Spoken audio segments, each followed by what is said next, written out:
Hey, you need a friend? I'll be your friend. Let's hang out. Alright, well, behind me I have the magical forest of laundry, which lives in my kitchen.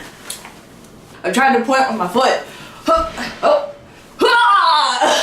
Alright, you can see where it gets its namesake. It's got some laundry going across it. My favorite, personally, is the Super Dad shirt. In the background here, we have Kurt Cobain, and then we have a wax melt of Marge Simpson that I did. I have a cardinal, which reminds me of my grandma, and I got this spooky guy with a match that I painted. Well, you guys are a little far away from the forest. I'm gonna bring you closer, but first, I need to tell you some history. So we have two sides. We have the people side, and we have the animal / Pokemon side. And they are constantly at war. The animals came here to do their laundry first. Why, I'm not sure, because they don't typically wear clothes, but I guess they were just attracted to the magic and festivities of all of it. So the Pokemon actually do the laundry, and they have cultivated this forest, but then the people started moving in. So the people were like, what's more boring to do than like paperwork? Probably laundry, and it never ends. So they were like, we're so gonna move in and take advantage of these resources because that's awesome. They're gonna do our laundry for us. So they had a couple disagreements over what kind of detergent was better, powder or liquid. The humans were using chemicals that the earth Pokemon and earth animals didn't want being used. They're pretty much, you know, polluting the forest, which humans are best at. Humans are really good at polluting forests. And they started to go to war. War was every time my cat would jump up on the shelf and it looked like they were at war. And depending on which side would win, more figures would be added to the other side. So they frankly have grown in numbers immensely. So let me invite you into the Forest of Lawn. Come on, here, let's go. Woo! Here is a close-up of the forest,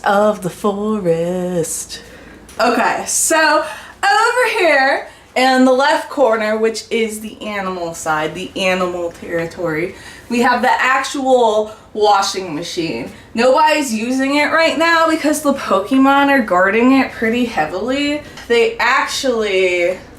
They stole one of the humans' infants and they put it in the washing machine because it's getting pretty brutal. Like, these battles are getting worse and worse because more stuff is being put on, so the cat's knocking more stuff down. So let me introduce to the brutal Pokemon over here. Well, of course, behind the tree, we got Dobby. I'm pretty sure he's not a Pokemon. We got Wacko with his own washing machine. He explored for so long to get here because he wanted to be with his kind. I also got Clefairy up here because Clefairy loves doing laundry for some reason. And then, you know, we have the ironing board, which no Pokemon are brave enough to stand on. Over here we got an elephant, we got Mankey. We got Primate, and they are around a special tree that can only grow in the forest. Charmander, and Nidoqueen, and Nidoking, and Nidoran. And we got a whole bunch of Pokemon. This tree guy, which, okay, I don't remember this actual Pokemon's name because I didn't grow up with him, but I did have a game with him in it.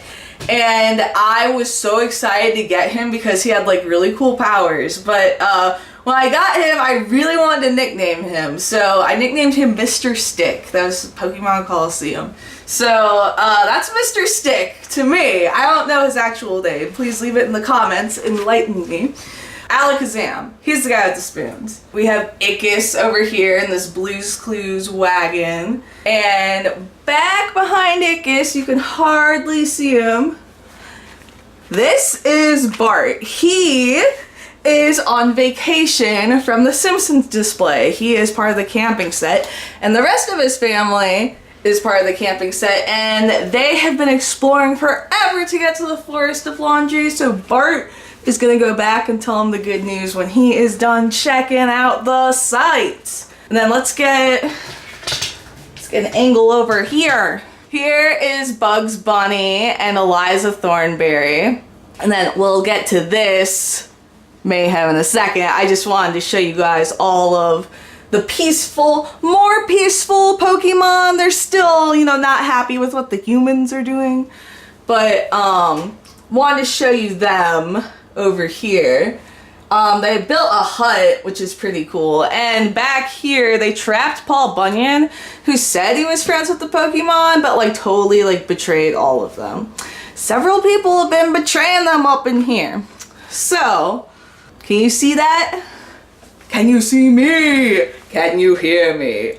Good. Do you know what that's from? Leave it in the comments. Okay, so over here, we had Mickey, who is the biggest traitor to the animals of all. I mean, think about it. Think about Mickey Mouse. If there was ever a traitor to the animals for the humans, it would be Mickey Mouse. We got Toad back there going, "Oh no!" And Jake's kind of doing the same thing. And oh, Mordecai and Rigby from Regular Show are back here. But Mordecai is like, "Dude, you know, we should join the animals. Look how cool they are." And Rigby's like, "Yeah, they're pretty violent. Maybe we should join the humans for protection." Because Batman's talking in his ear back there too. So, past the scary Mickey Mouse being eaten scene, we have a cactus and a lake. This is a magical cactus, which allows it to grow in very wet climates. So we have a beautiful lake with some Pokemon and a flamingo.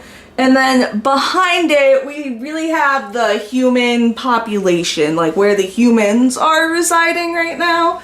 Back here, we got, you can see behind the clothesline, we got Sailor Moon. I love this kid. He just looks like a hip dude, and he is bringing some trends into the forest, I tell you what. But back here, we got the leader of the pack. Yeah, recognize him? Yeah, he's the guy who hated the Native Americans in Pocahontas, Radcliffe, I believe. And like, Tommy Wiseau, he's like the leader, like the mayor of the town, but like Radcliffe's like talking in his ear, you know? And then Pinky and the Brain from Pinky and the Brain is like listening here to report back to the animals. But I think he's gonna betray the animals too, because the animals just can't get a break. Alright, so over here we have the Fry Kids, which the humans have like genetically modified plants to just produce French fries. Which like sounds really cool, but they have like a consciousness and can feel like animals.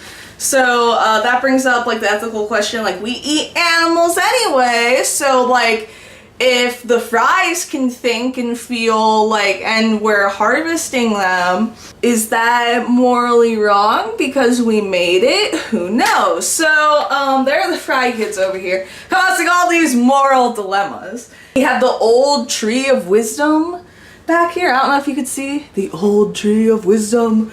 But we have a Lego bulldozer here that's trying to like knock him down, but Lego's not on either side, so they send a plant to fight the bulldozer. So, you know, we'll see. We'll see how that happens. I'll keep you updated. And then over here, we got a cute little lamb that's, you know, he's working for the humans basically as a servant, probably indentured servitude. You know, he's working for the humans, trying to make a meager salary so he can have a higher lifestyle than living on the animal side. So he's growing a garden over here. Same with the ponies, they're pretty much indentured servitude. Indentured servants.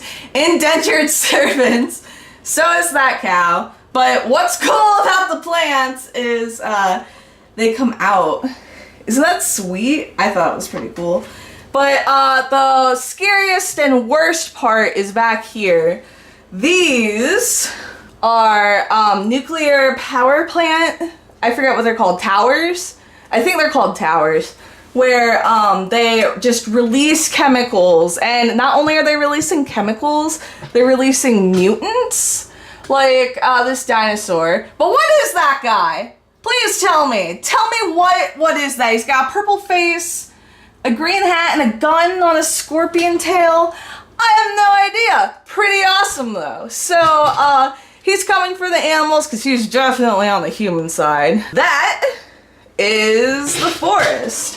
Whoa, I tripped. All in its specifics and the history behind it. And I'm going to update with videos every once in a while telling you about the progress of the forest. Oh, but before I go, I want all of us to have a moment of silence for Daffy Duck, who tried to get home to the forest, but he was left in the bag when I threw it out. So everyone, moment of silence for Daffy Duck. Alright friends, it is time for me to go, but if you would like to send me a letter, please send it to Uncle Rald, P.O. Box 101217, Pittsburgh, Pennsylvania 15237. I'm your Uncle Rald, and let's be best friends forever.